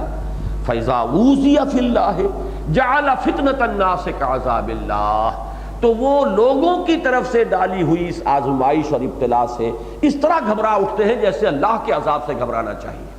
ایک تو یہ نا کہ اب جیسے کہ سرمت کے بارے میں آتا ہے، بہرحال اس کو چھوڑیے کہ اس کا جرم کیا تھا اور کیا نہیں تھا، کیوں اس کو قتل کیا گیا، وہ ایک علیحدہ بات ہے، لیکن اس کا جو ایٹیچیوڈ تھا کہ جب جلاد اس کی طرف بڑھ رہا تھا تلوار لے کر، تو سرمد نے پھر اس کو خوش آمدید کہا تھا، بیا بیا من تراخو می شناسم قربانت شوم، کہ آؤ آؤ میں تم پر قربان ہوں، میں تمہیں خوب پہچانتا ہوں، یہ میرے معشوق، میرے اللہ، میرے محبوب ہی کی طرف سے ہے جو آ رہا ہے، تو سر تسلیم خم ہے جو مزاج یار میں آئے۔ ایک یہ انداز ہوتا ہے کہ نہ شود نصیب دشمن کے شود ہلاک تیغت، سر دوستہ سلامت کے تو خنجر آزمائی، یہ دوستوں کا سر جو ہے سلامت ہے تو ان پر خنجر آزما، یہ دشمن کے نصیب میں کیوں ہو کہ اے محبوب تیرا خنجر جو ہے ہمارے کسی دشمن کے سر پر لگے، معاذ اللہ، ہمارے سر کائے کے لیے، نہ شود نصیب دشمن کے شود ہلاک تیغت، سر دوستہ سلامت کے تو خنجر آزمائی۔ ایک وہ ہوتا ہے کہ اللہ کے لیے ہم نے اس میدان میں، وادی میں قدم رکھا ہے، اب ہرچے بعد آباد جو آئے ہمارے رب کی طرف سے ہے۔ ہل تربصون بنا الا احدى الحسنیین، جو بھی آئے گا حسنہ ہی حسنہ ہے، شہید ہو جائیں تو حسنہ، اگر ہم قتل کر دیے جائیں، ایک ایک بوٹی اڑا دی جائے تو بھی ہمارے لیے اس سے بہتر انجام کون سا ہوگا؟ کامیابی ہی کامیابی۔ اور ایک وہ ہے کہ آئی تکلیف تو گھبرا اٹھے۔ اس کے بعد فرمایا وَلَئِن جَاءَ نَصْرٌ مِّن رَبِّكَ، اس وقت تو گھبرا رہے ہیں لیکن اگر اے نبی آپ کے رب کی طرف سے مدد آ جائے، اور اللہ کی نصرت کا مطلب کیا ہے؟ فتح ہو جائے، لَيَقُولُنَّ إِنَّا كُنَّا مَعَكُمْ، اس وقت یہ پھر آ جائیں گے کونوں خدروں میں سے نکل کر اور کہیں گے ہم بھی تو آپ کے ساتھ ہی تھے، اب ہمارا بھی اس مال غنیمت میں حصہ لگنا چاہیے۔ جسے آپ دنیا میں عام طور پر کہتے ہیں کہ لڑتوں میں پیچھے، بھاگتوں میں آگے، جب جنگ ہو رہی ہے تو پیچھے بچ بچ کر، اور جب فتح ہو گئی ہے تو مال غنیمت پر ڈھکے پڑ رہے ہیں۔ یہ سورہ احزاب میں نقشہ کھینچا گیا ہے کہ یہ منافقین جب مال غنیمت کا معاملہ آتا ہے تو سب سے آگے یہ ہوتے ہیں، ڈھکے پڑ رہے ہیں اس مال کے اوپر کہ اس میں سے ہمیں حصہ ملے، اور جب جنگ کا وقت تھا وہ پیچھے کونوں خدروں کے اندر تھے۔ تو یہ کردار جو ہے، اب اس پر تبصرہ کیا کیا گیا، اولیس اللہ بعالم بما فی صدور العالمین، تو کیا اللہ کو خوب معلوم نہیں ہے کہ لوگوں کے سینوں کے اندر کیا ہے؟ وَلَيَعْلَمَنَّ اللَّهُ الَّذِينَ آمَنُوا وَلَيَعْلَمَنَّ الْمُنَافِقِينَ، اور اللہ تو کھول کر رکھ دے گا کہ کون ہے واقعی اہل ایمان اور کون ہے منافق۔ یہ ہے نفاق کا نقطۂ آغاز۔ تو مکی صورتوں میں اچھی طرح سمجھ لیجئے عام طور پر یہی خیال ہے، اور بات بھی صحیح ہے کہ مکی دور میں نفاق نہیں تھا، نفاق کا پودا لگا ہے آ کر مدینے میں، لیکن قرآن مجید میں مکی صورت ہے، اس میں کسی شک و شبے کی گنجائش نہیں کہ سورہ عنکبوت مکی صورت ہے۔ زمانہ نزول بھی اس کا سن 5 نبوی معلوم ہوتا ہے، زیادہ سے زیادہ جو بھی حساب کتاب لگایا جا سکتا ہے، اور یہ آیتیں جو ہیں یہ اس صورت کے اندر ہرگز کوئی قرائن ایسے نہیں ہے کہ یہ معلوم ہو کہ یہ بعد کی نازل شدہ صورتیں ہیں جو یہاں لا کر جمع کر دی گئی، مدنی آیتیں جیسا کہ بعض جگہ ہوا ہے کہ مکی صورتوں میں شامل کر دی گئی ہیں، لیکن یہ تو بالکل اس کے ساتھ اس کے سیاق اور سباق کے ساتھ گندھی ہوئی آیتیں ہیں۔ تو معلوم ہوا کہ اس نوع کے نفاق کا تذکرہ موجود ہے مکی صورتوں میں بھی، کہ ایک تو وہ لوگ ہیں کہ جو ایمان لائے ہیں تو جو بھی آتا ہے وہ جو فرمایا گیا ہے کہ وَبَشِّرِ الصَّابِرِينَ الَّذِينَ إِذَا أَصَابَتْهُمْ مُصِيبَةٌ قَالُوا إِنَّا لِلَّهِ وَإِنَّا إِلَيْهِ رَاجِعُونَ۔ ایک شان تو یہ ہے، اور ایک شان یہ ہے کہ تکلیف آئی، مصیبت آئی، آزمائش آ گئی، گھبرا گئے، قدم ڈگمگانے لگے، لیکن اس کیفیت کو ابھی آپ نفاق سے تعبیر نہ کریں، بات سمجھ لیجیے، ابھی نفاق نہیں ہے یہ۔ اس کو عنوان اپنے ذہن میں دیجئے ضعف ایمان، ایمان کی کمزوری، ایمان کا ضعف وقتی طور پر لاحق ہو جاتا ہے۔ ایمان جامد شے نہیں ہے، قانونی ایمان جامد شے ہے، لا یزید ولا ینقص، وہ نہ گھٹتا ہے نہ بڑھتا ہے۔ حقیقی ایمان بڑھتا بھی ہے گھٹتا بھی ہے۔ اہل ایمان کی صحبت اختیار کریں گے وہ ایمان حقیقی بڑھے گا، اور غافلوں کی اور اوباش لوگوں کی صحبت میں بیٹھیں گے وہ ایمان کم ہوگا، اگر تھا بھی کوئی رتی ماشا تو اس میں بھی کمی آئے گی۔ اگر قرآن مجید کی تلاوت کریں گے ایمان بڑھے گا، اگر آپ کوئی فحش ناول پڑھیں گے تو آپ کو خود محسوس ہوگا کہ اندر کوئی حرارت ایمانی جو تھی اس میں کچھ وہ سردی کی سی کیفیت جو ہے وہ ٹھنڈ پڑتی محسوس ہوگی آپ کو۔ تو یہ تو معاملہ ہے ایمان حقیقی کا، گھٹتا بھی ہے بڑھتا بھی ہے۔ تو اب کسی کا ایمان کسی وقت گھٹ گیا ہے، ہم اس کو ضعف سے تعبیر کریں گے، بشرطے کہ وہ اپنی کوتاہی کا، اپنے قصور کا، اپنی کمی کا، اپنی تقصیر کا اعتراف کرتے رہے۔ حضور کے سامنے آتے تھے صحابہ، حضور ہمارے لیے استغفار کیجئے، ہم سے یہ خطا ہو گئی، حضور ہمارے لیے استغفار کیجئے، مجھ سے یہ گناہ سرزد ہو گیا۔ صاف تسلیم کر لیا۔ حضرت کعب ابن مالک اور 3 اور صحابہ نے کہ حضور جب غزوہ تبوک کے لیے آپ نے نکلنے کا حکم دیا تھا ہمارے پاس کوئی عذر نہیں تھا، صرف شیطان نے ہمیں ورغلایا، نفس نے ہمیں پٹی پڑھائی کہ ذرا اور ٹھہر کے نکل چلنا، ابھی حضور تو چلیں گے 30,000 کا لشکر لے کر، رفتار بڑی کم ہوگی، تم تیزی کے ساتھ اکیلے تو جو ہے اپنی اونٹنی بھی تمہاری بڑی صحت مند ہے، تیز رفتاری سے جا کے مل لینا، 2-4 دن اور گھر میں ٹھنڈی چھاؤں میں آرام کر لو اہل و عیال میں، اس کے بعد تیزی سے جا کے حضور کے ساتھ شریک ہو جانا۔ بس شیطان مجھے پٹی پڑھاتا رہا، یہاں تک کہ اچانک مجھے محسوس ہوا کہ اب تو میں کتنا بھی تیز دوڑ لوں آپ کو نہیں مل سکتا، آپ کے ساتھ نہیں شریک ہو سکتا، تو میرے ہاتھ پاؤں ڈھیلے پڑ گئے۔ صاف اعتراف کر لیا۔ اگر اعتراف تقصیر ہو، کوتاہی کو مان لیا جائے، جو کمزوری کا مظاہرہ ہوا ہے اسے تسلیم کر لیا جائے، تو یہ صرف ضعف ایمان ہے، اور اس پر اللہ تعالیٰ کی طرف سے مغفرت کی امید ہے، اللہ تعالیٰ کی طرف سے وعدہ ہے۔ حضور سے بھی کہا گیا کہ ان کے لیے استغفار کیجئے، آپ کا استغفار ان صلاتک سکن لہم، آپ کا یہ استغفار اور آپ کی دعائیں جو ہیں ان کے حق میں وہ ان کے زخمی دلوں پر مرہم بن کر ان کے لیے تسکین کا باعث بنتی ہے۔ یہ ہے ضعف ایمان۔ البتہ جہاں اب جھوٹ کی بات شروع ہو گئی، انسان کے اندر ایک حمیت نفس ہے جسے آپ خودداری کہتے ہیں، غیرت کہتے ہیں۔ آدمی کو وہ نفس جو ہے پٹی پڑھاتا ہے کہ لوگوں کے سامنے جا کے اعتراف کرو گے تو تمہاری بے عزتی ہوگی، تمہارا بڑا وقار ہے، تمہیں تو بہت اونچا سمجھا جاتا ہے۔ اس وقت اپنی عزت کو بچانے کے لیے جھوٹ بول دو، کہہ دو جی کوئی نہیں، مجھے تو یہ عذر تھا، اجی مجھے 104 بخار تھا، میں کیسے آتا نہیں آ سکتا تھا، اجی میری بیوی کو فلاں وقت میں جو میں تو بالکل نکلنے والا تھا اسے اسی وقت درد ذیل شروع ہو گیا، یہ ہو گیا اور وہ ہو گیا، اور کوئی دیکھ بھال والا نہیں تھا، میں کیسے نکلتا۔ یہ جھوٹ جہاں سے شروع ہوا اب ضعف ایمان کی سرحد ختم ہوئی اور نفاق کی سرحد شروع ہو گئی. لہذا نفاق کا جب ذکر آپ قرآن مجید میں دیکھیں گے اہم ترین شے جھوٹ ہے. اس میں دونوں حدیثیں میں نے آپ کو سنا دی, دونوں میں شروع میں اذا حدث کذبا. یہاں پر بھی پہلی آیت جو آج میں نے تلاوت کی, آج میں درس نہیں دے رہا, صرف حوالہ دے رہا ہوں.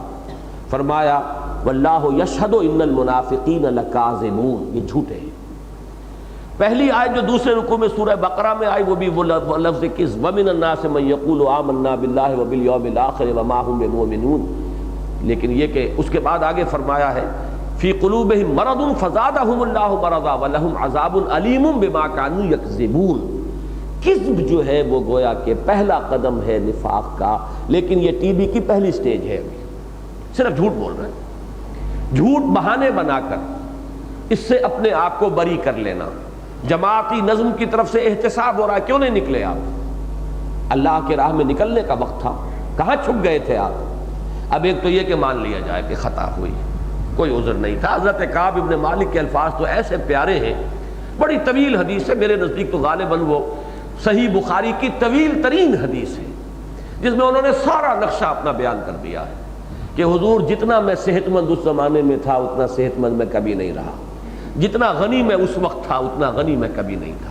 یعنی نہ میرے پاس یہ عذر تھا کہ میرے پاس سواری نہیں, آزاد راہ نہیں, راستے کے لیے راشن نہیں, نہ یہ کہ میں بیمار تھا. میں نے دونوں اعتبارات سے, میری بھی زبان ہے, میں بھی جھوٹ بول سکتا ہوں. جیسے منافق آ رہے تھے جھوٹ بول بول کر, اور وہ وہاں سے حضور صلی اللہ علیہ وسلم فرماتے اچھا جائیے, جھوٹ بول دیا. حضور جانتے تھے کہ جھوٹ بول رہے ہیں یہ, لیکن آپ کی شرافت اور مروت سے بعید تھا کہ آپ کہتے کہ تم جھوٹ بول رہے ہیں. جھوٹ بولا, جائیں دفع ہو جائیں, ٹھیک ہے جائیے. لیکن جب کعب ابن مالک نے صاف کہہ دیا کہ حضور جتنا میں اس وقت تندرست تھا اتنا کبھی نہیں ہوا, اور جتنا اس وقت غنی تھا میں کبھی نہیں ہوا, میرے پاس کوئی عذر نہیں ہے, حقیقت میں میرے نفس نے مجھے دھوکہ دیا, پٹی پڑھائی. اب ان کو پکڑ لیا حضور نے, اب ان کو سزا دی گئی. 40 دن کا مقاطعہ, مسلمان ان سے بات نہ کریں, ان کو سزا دی گئی. اپنوں پر ہوتا ہے معاملہ, جن کے بارے میں معلوم ہو کہ ہے ہی نجس, چھوڑیے ان کو دفع کیجئے, ان میں کوئی خیر ہے ہی نہیں, ان سے مواخذہ کرنے سے کیا حاصل. جن میں خیر ہے اور وقتی طور پر ان سے کوتاہی ہوئی ہے, اصلاح کی امید تو انہی سے ہو سکتی ہے. لہذا وہ واقعہ ضرور پڑھیے گا. مولانا مودودی صاحب نے تفہیم میں سورہ توبہ کا جہاں وہ واقعہ آیا ہے اس میں وہ پوری حدیث نقل کی ہے, اور بڑا خوبصورت ترجمہ ہے ان کا. اردو اچھی اردو لکھتے تھے, بہت عمدہ. وہ پورا واقعہ جو ہے وہاں سے پڑھ لیجیے, ورنہ بخاری کے اندر اس کا پوری حدیث جو ہے اس کا ترجمے کے ساتھ مطالعہ کیجیے. تو پہلی بات کیا ہوئی کہ جب کمزوری کا ظہور ہو, اعتراف کر لیا جائے اور خطا کو تسلیم کرتے ہوئے خود بھی استغفار کیا جائے, اور اس وقت حضور سے بھی کہا جائے کہ آپ ہمارے لیے استغفار کریں. اب ظاہر بات ہے جو بھی نظم جماعت ہوگا کسی انقلاب کے لیے, اسلامی جماعت بنے گی, اب جو اس کا نظم ہوگا وہیں پر یہ معاملہ ہوگا کہ اعتراف کر لیا جائے کہ یہ ہم سے غلطی ہوئی, کوتاہی ہوئی, ہمارے پاس کوئی عذر نہیں تھا. آپ بھی دعا کریں اللہ تعالیٰ مجھے معاف فرمائے, میں بھی استغفار کروں گا اللہ سے. اس کو ہم کہیں گے ضعف ایمان, نفاق نہیں. لیکن جہاں آ گئی جھوٹ کی بات, وہاں اب یہ شروع ہو گیا منافقت کا مرض. فی قلوبہم مرض فزادہم اللہ مرضا. اب اس مرض کے اندر آگے ترقی ہوگی. دوسری سٹیج اس کی یہ ہے, ایک شخص بار بار جھوٹ جب بولتا ہے تو خود اسے محسوس ہو جاتا ہے کہ اب میرا اعتبار اٹھ رہا ہے, میں نے 10 دفعہ جھوٹا بہانہ کیا تھا, اب 11واں دفعہ کروں گا تو میری بات مانی نہیں جائے گی. دیکھیے جہاں میں نے پہلی بات بیان کی تھی اس میں بھی سورہ بقرہ کی ایک آیت کا حوالہ نوٹ کر لیجئے.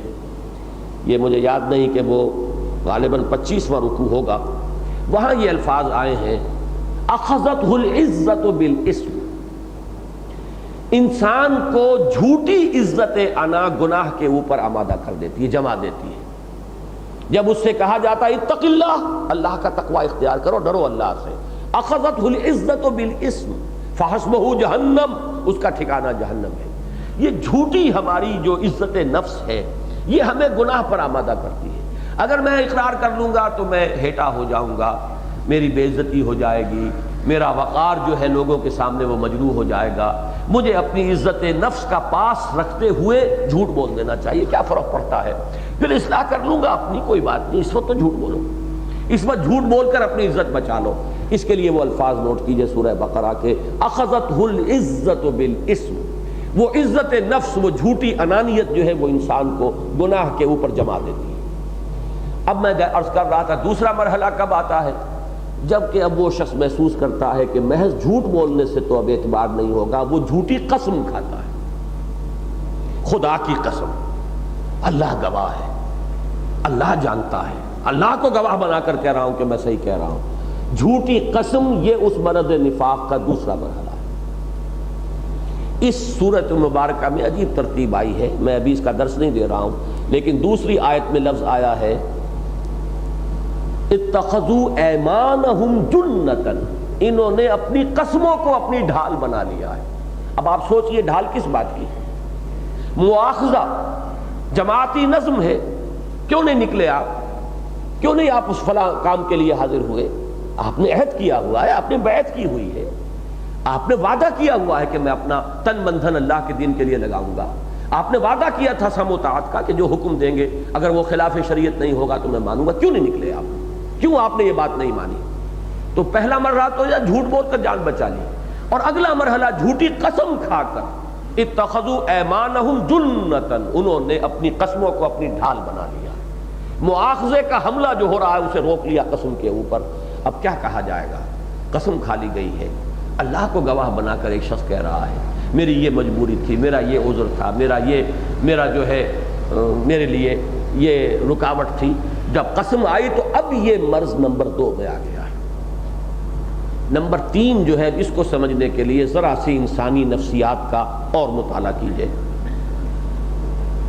جب یہ صورت ہو جاتی ہے کہ ایک جماعت ہے، حزب اللہ ہے، اہل ایمان ہے، محمد رسول اللہ والذین معہ صلی اللہ علیہ وسلم ورضی اللہ تعالی عنہم اجمعین، اب اس میں نقشہ یہ ہو رہا ہے کہ ایک تو وہ لوگ ہیں جو حکم آیا بصر و چشم حاضر، نکلو اللہ کی راہ میں حاضر، جیسے بھی ہیں انفروا خفافا وثقالا، نکلو اللہ کی راہ میں، چاہے ہلکے ہو چاہے بھاری ہو، بوجھل ہو چاہے ہلکے ہو، ساز و سامان ہے تب بھی نکلو، نہیں ہے تب بھی نکلو، اسلحہ ہے تب بھی نکلو، نہیں ہے تب بھی نکلو۔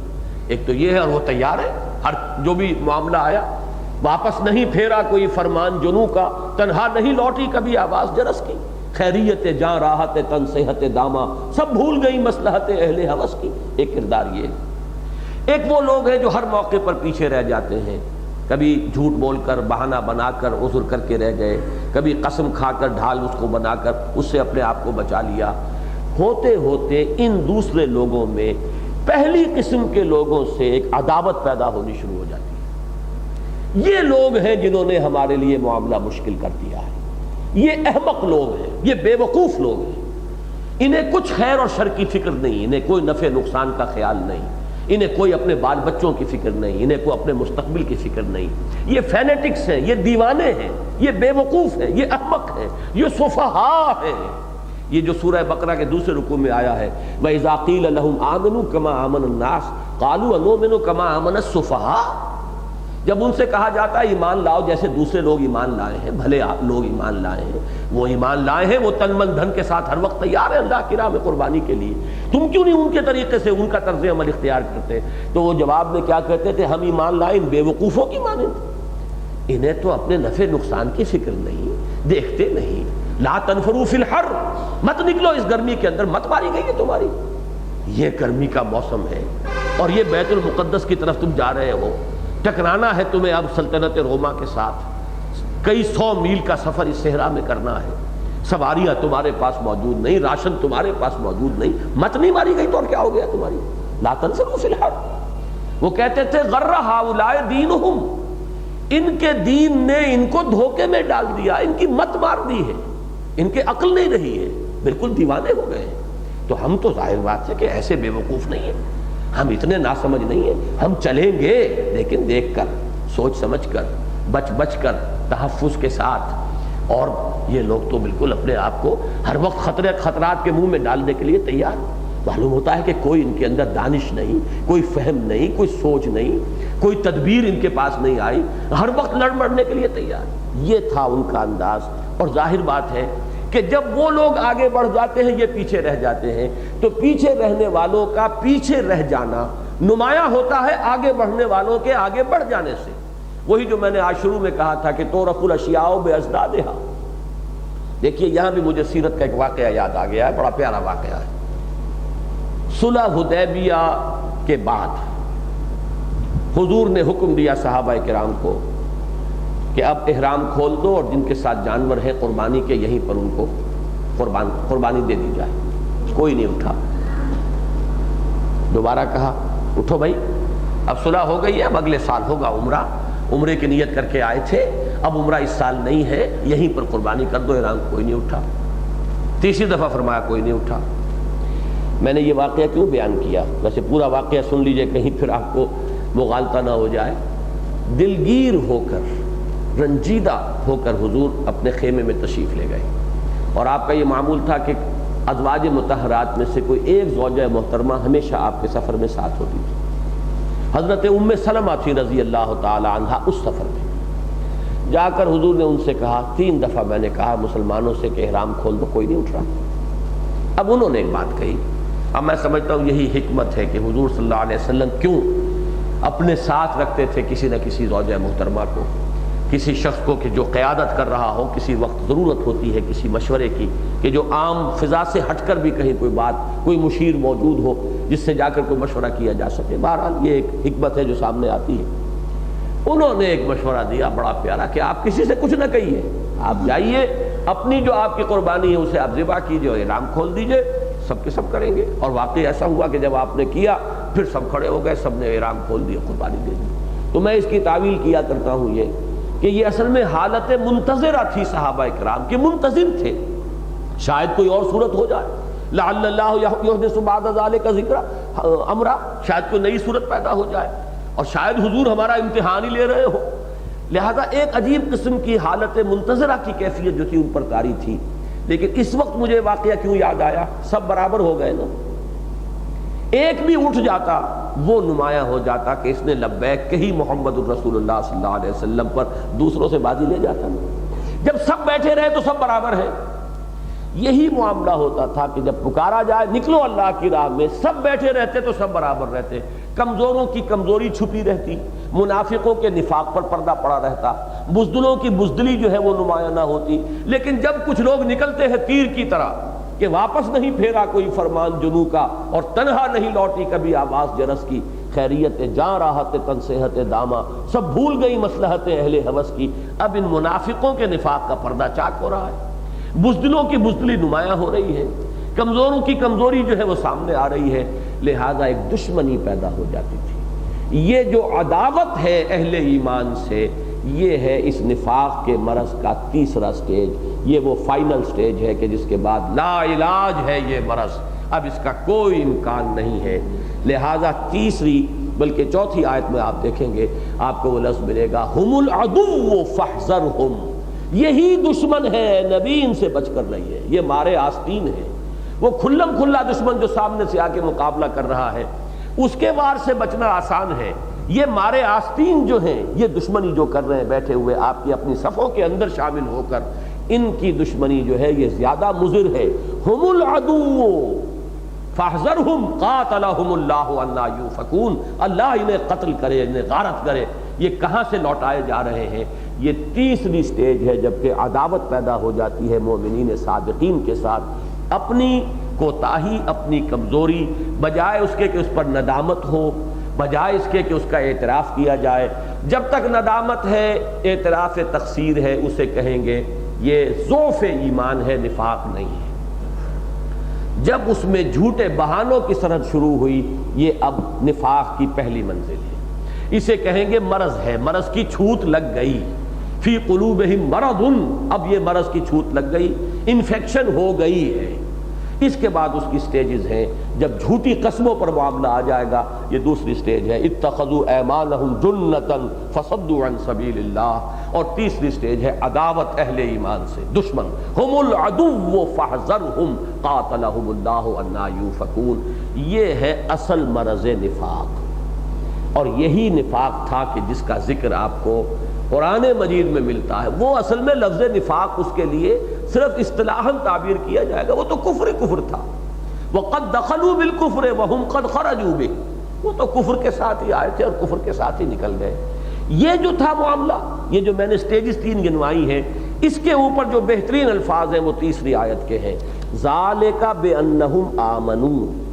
دیکھیے تیسری آیت کا الفاظ، ابھی اس پر تفصیل لفظاً بحث تو اگلے درس میں ہوگی، لیکن یہ پورا جو میں نے مرحلہ بیان کیا ہے اس کو بیان کیا گیا ذالک بانہم آمنوا، یہ اس لیے کہ یہ ایمان تو لائے تھے، ثم کفروا، پھر کافر ہو گئے، فطبع علی قلوبہم، اور پھر ان کے دلوں کے اوپر مہر کر دی گئی، فہم لا یفقہون، اب وہ نہیں سمجھیں گے، آخری مہر ان کے اوپر سب کی جا چکی ہے۔ یہ وہ لوگ نہیں ہیں جو ایمان لائے ہی نہیں تھے، وہ جو سازش کے تحت جنہوں نے اعلان کیا تھا ایمان کا، وہ تو ایمان لائے ہی نہیں۔ قد دخلوا بالکفر وهم قد خرجوا به، وہ کفر کے ساتھ داخل ہوئے، کفر کے ساتھ نکل گئے، لیکن یہ ایمان لائے تھے۔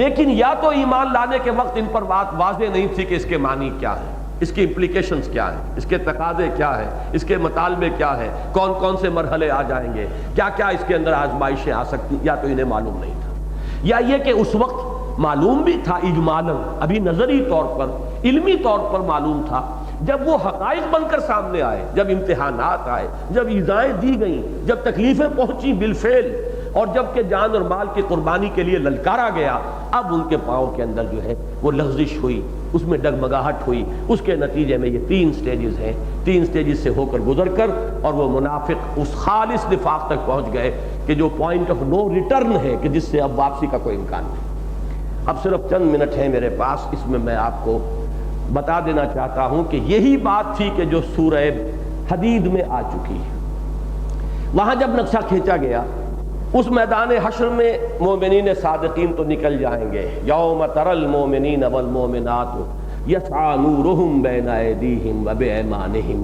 بشراکم الیوم جنات تجری من تحتہا الانہار، ان کو تو بشارتیں مل رہی ہوں گی، آج تمہارے لیے جنتوں کی بشارتیں ہیں۔